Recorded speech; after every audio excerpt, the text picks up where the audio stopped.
Hello, you are in the kitchen with Dana, and this is part one of my dinner today.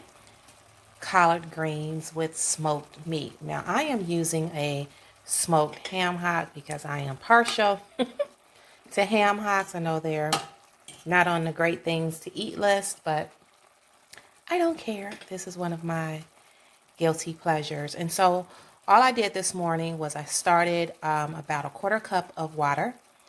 And I rinse my smoked meat. So you're going to start with a quarter cup of water. Rinse your smoked meat of choice and cook it for about an hour until it creates a really rich broth. And then you're going to add your collard greens. I did not clean and greens today. I cheated. I bought collard greens fresh in the bag, already washed. But again, I just took them out of the bag, rinsed them, and added them to the pot with the meat. And so they have been cooking for probably about 45 minutes, so they are done. And now I'm getting ready to start my meatloaf. We're going to have meatloaf with homemade garlic mashed potatoes. So I needed to start the greens first because they take the longest to cook. And now we're going to move over to the meatloaf, and then the mashed potato will be last. So this is a really yummy filling dish, and I hope you guys make it at home and enjoy it. In the Kitchen with Dana, follow the YouTube channel. The link is on my Facebook page, and it's also in this post. All right, the greens are ready. We did that earlier today, and so now we're getting ready to slice up what we need for the meatloaf. So we're going to do an onion. And I usually do my onions probably larger than most people in meatloaf because it's going to cook down. So I don't want little small tiny pieces, but we don't want big chunks either. Okay, so we're just gonna slice it up real good. I hope you guys are having a good day. How are you, Hannah? I'm great. And we're going to do the pepper. I usually do a bell pepper for color and flavor, but not a whole lot because you don't want it to overpower the meatloaf. Remember, I told you to keep a bag close for your rubbish. I'm going to crack an egg or 2 eggs because before we do that, I had to thaw this meatloaf. It was in the freezer, so we want to break it up first. I'm going to take off my ring because this isn't something you can do and be cute. So you got to use your hands. If I was doing this in a restaurant, I would have on gloves. But this is home. Okay. So we want to make sure it's broken up really good. Onions are strong. Now we're going to crack the egg. Got a little shell. And pay attention, because see that little shell got in there. You just want to make sure you don't have any shell in your food. There's 2 medium eggs. And onion, pepper.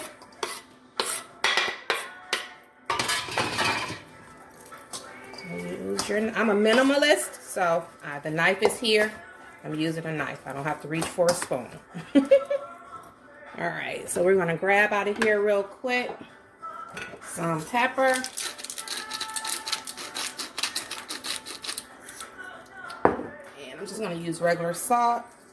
And actually, I'm going to make a barbecue honey drizzle for this, but we're going to do that later. I'm going to put a little minced onion in here. That dry onion gives it a different flavor. A little seasoning salt. And anything else, Hannah, you can think of? No. Just going to do some regular pepper. I put a little crushed black pepper in it, but I don't think that was going to enough. This is where it's getting ready to get messy. And you're just going to mix that real good like your grandmama used to do. Grandma, my dupes. Okay, and you want to make sure you get it really folded in. Should have took off my bracelets because it's making that noise. Okay. Pause it for a second, baby. Okay, I had to pause to take those braces off, making all that clanking noise. Okay, see, so I'm kind of, as you can see, I'm kind of folding it and letting it take place in the bowl. So I'm gonna sprinkle just a little, because this is a lot of ground beef. So I'm gonna sprinkle a little more salt. Okay. And this is where the Meatloaf Magic happens. You have to have some breadcrumbs, because that consistency is going to be all crazy without some kind of texture. My mom used to just use the white. She used to save all of the ends of the bread. We didn't really eat wheat bread, so she would save all of the ends of the white bread and just freeze them.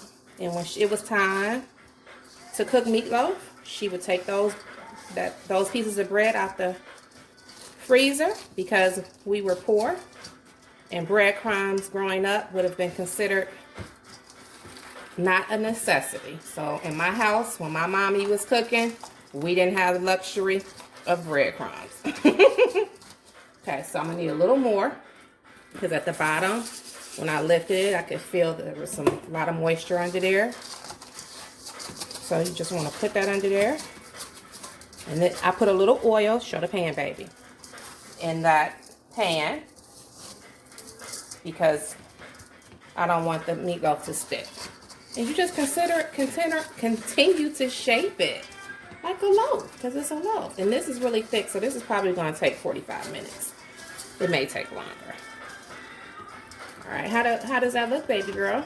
It looks wonderful. All right, so we're going to lean it to the side.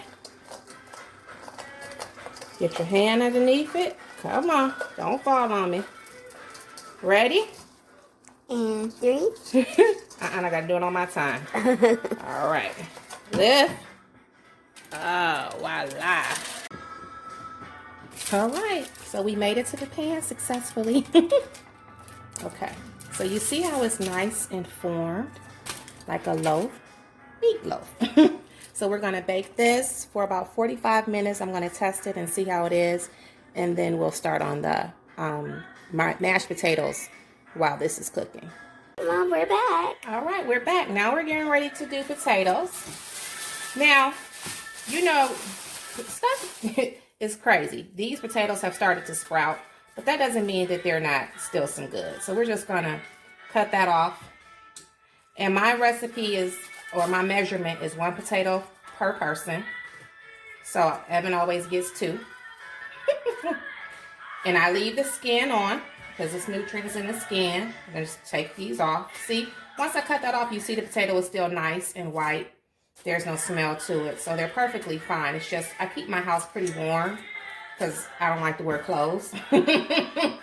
So that it's just warm in my house. And so, especially in my kitchen.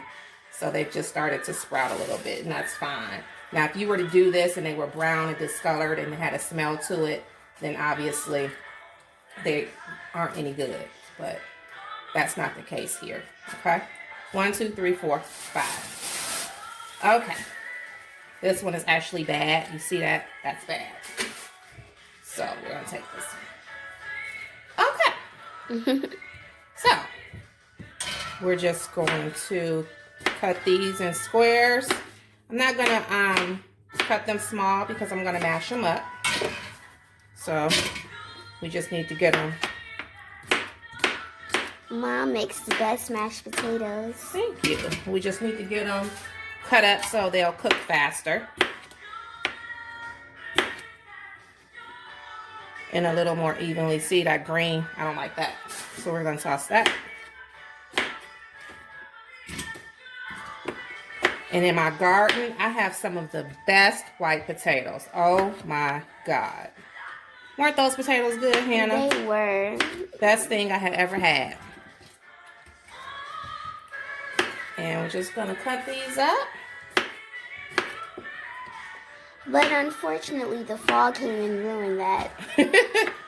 Yeah. So, all right, so they're cut up in the strainer. I'm just going to rinse them, put them in this pot of water, let them boil for about 15 minutes, and we'll be back. Hi, okay, this is Hannah. We are back, and the potatoes are in the pan boiling, and that's it. So we'll be back in a minute. All right, so I have poured the water off of these potatoes and rinsed them. We're going to add some milk.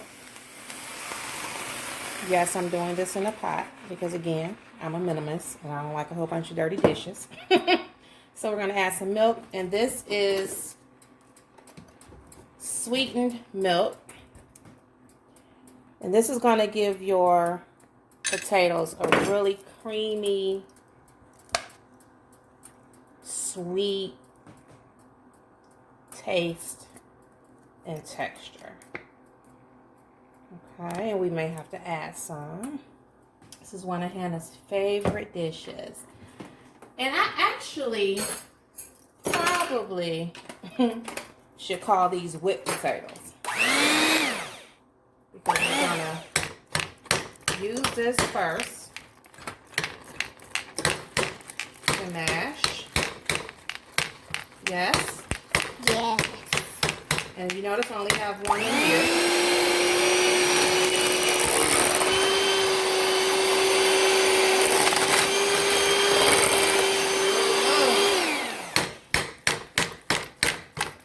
And as you can see, we need a little more milk. Can't wait for dinner. You don't want your potatoes mushy, but, well, at least I don't. And I leave the skin on. I want them to have a nice nice consistency, right? Yes. And we're going to do some salt.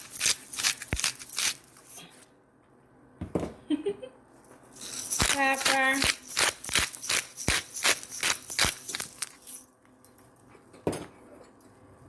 And butter. Talk about those potatoes with that on there while I grab the garlic. Okay, so these potatoes are looking like so good. And mashed potatoes are my favorite dish, at least when my mom makes them. And potato salad. Because, you gotta watch out for people's potato salad. Because it's only mom can make good potato salad to me. Nobody else's potato salad is like anything else. That is just a hint of sour cream, just a little bit. Just the sour cream is gonna balance out that sweet milk. Okay, so now we're gonna put this back on here.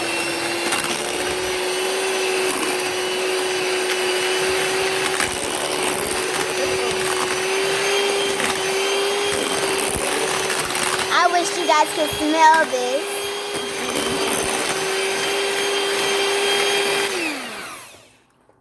See how pretty that looks.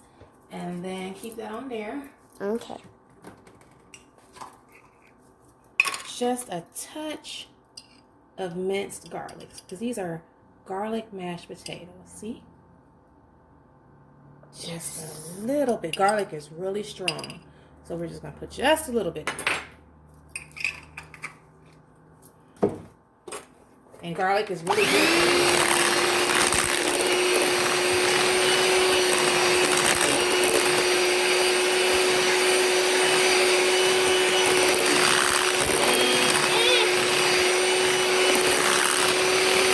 Baby. Now, if I would have used both thingies for the blender, that would be so mushy. So that's why I only use one. So now, move that to the bowl. Thank you. You're welcome. It's blended perfectly.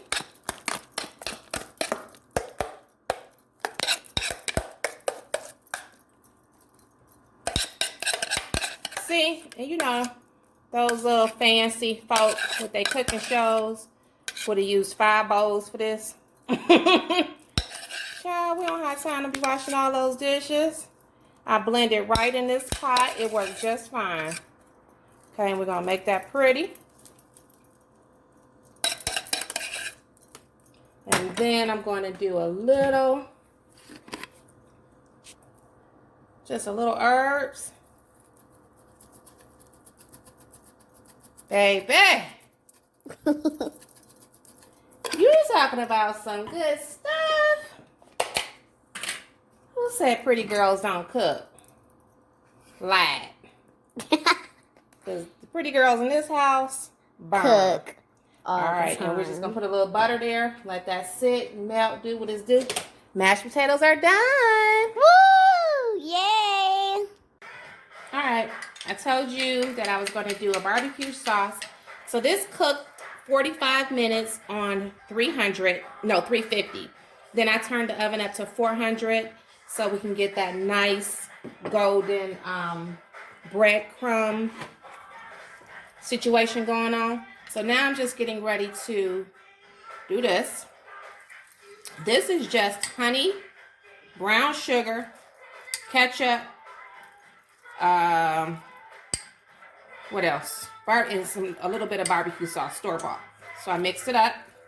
Now we're just going to cover this because I'm putting it on top of the breadcrumbs because when we slice it, I like my meatloaf to be really moist in the inside, but to have a nice like crunch exterior.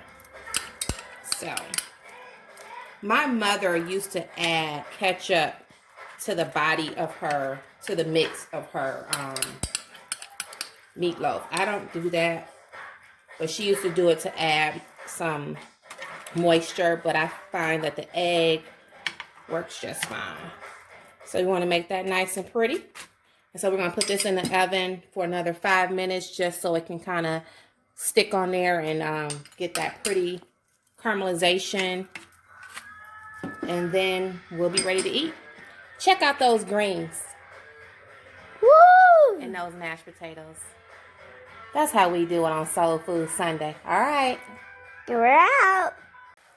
All right, beautiful people. This is the last step. It's done. It was in the oven on 400 for about 3 or 4 minutes. So you can see it is nice and golden. And then that's the greens and mashed potato. And so once I slice it and put it on the plate, and I'll take a picture.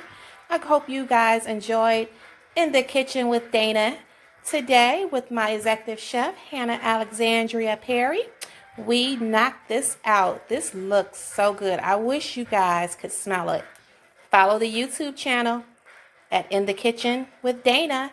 Facebook, I am Dana Lene. Twitter, I am Dana Lene.